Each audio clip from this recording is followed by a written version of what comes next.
لقد كان في يوسف وإخوته آيات للسائلين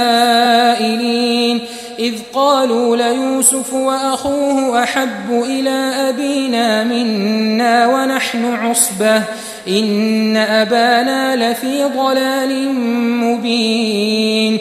اقتلوا يوسف أو اطرحوه أرضا يخل لكم وجه أبيكم وتكونوا من بعده قوما صالحين قال قائل منهم لا تقتلوا يوسف وألقوه في غيابة الجب يلتقطه بعض السيارة إن كنتم فاعلين قالوا يا أبانا ما لك لا تأمنا على يوسف وإنا له لناصحون أرسله معنا غدا يرتع ويلعب وإنا له لحافظون قال إني ليحزنني أن تذهبوا به وأخاف أن يأكله الذئب وأنتم عنه غافلون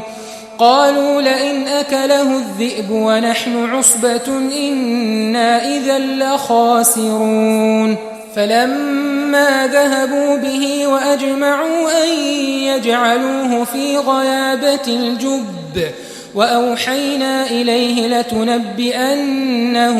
بأمرهم هذا وهم لا يشعرون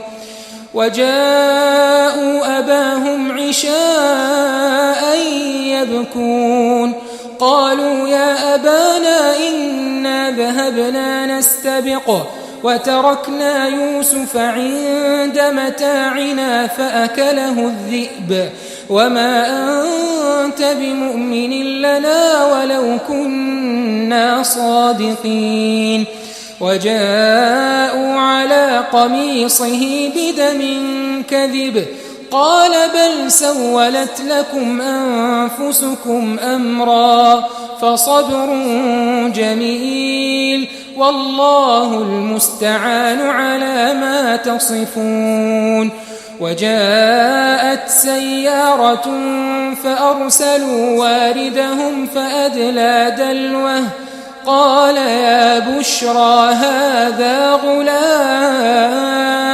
وأسروه بضاعة والله عليم بما يعملون وشروه بثمن بخس دراهم معدودة وكانوا فيه من الزاهدين